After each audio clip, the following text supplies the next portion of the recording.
So I was asked to do a part two, really talk about Ty. Crazy part is, it's almost 2 years now, but it's still hard to talk about because I know a lot of people really couldn't handle what I'm about to tell you, you feel me? But it is what it is. The first time Ty dealt with cancer, it wasn't as crazy as his last go round. We found out he had cancer. He spent a month in there, got the first set of chemos in. Yeah, he did that first month complete, and then he went like a week every 21 days or so. But he rocked that out with no problem.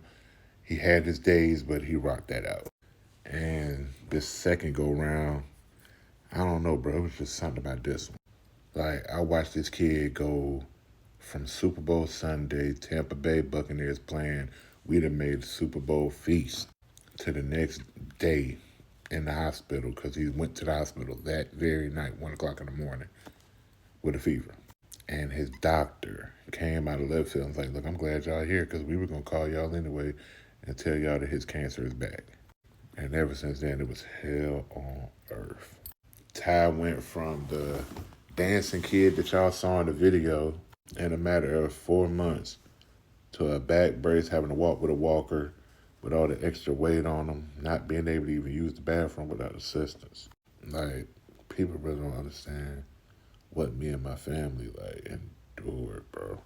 And that's why I sit sometimes and I'm not going to bring her up, but I see how my baby mama act. And it's just like, you don't even know what was really going on behind the scenes, what me and my mother actually was doing for Ty.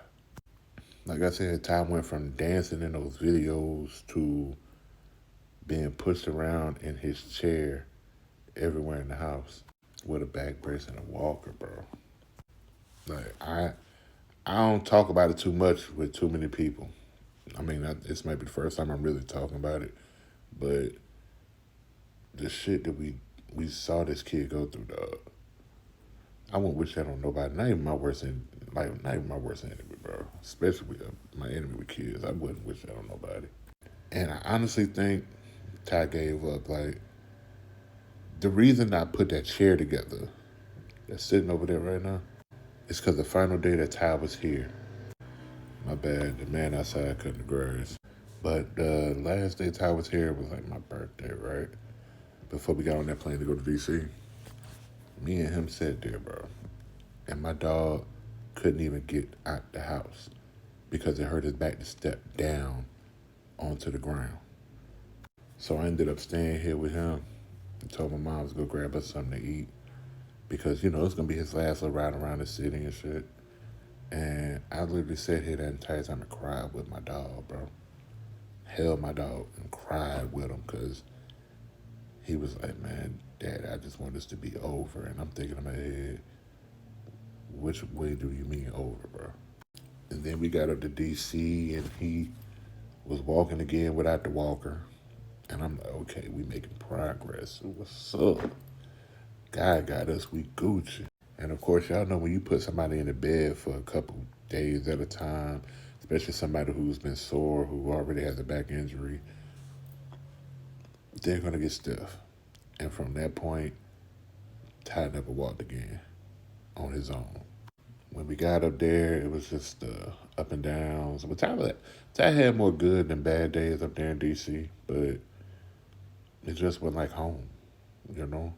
It wasn't home. And I still live in regret because I signed them papers with his mom for him to go up there and get that treatment. When honestly, when he was here, he was cool. He just had the back stuff going on, but cancer was actually, he was beating the cancer. All this shit I'm telling y'all, bro, it's hurting to tell, but it's the truth about TyStrong. Like, that's why I look at my son nowadays, and I still lift that name high because what that boy endured, what he went through, the battles, I still have flashbacks to him, the ICUs, the everything. So when you ask about what TyStrong is, just think about a 13-year-old who had more surgeries in a matter of a 4-year period than most NFL team athletes, and I'm talking about the full roster, can have in probably a 10-year period. And that ain't no exaggeration either. That's why when he died, they asked if I wanted an autopsy, and I told them, nah, that boy done had enough cuts on him. Let's just get my baby home, bro. And I still remember after I made the calls, while I sat by his side after he had died, all the doctors kept asking was, oh my God, oh my God, oh my God, what do you need? And I kept just telling them, like, I just want to go home.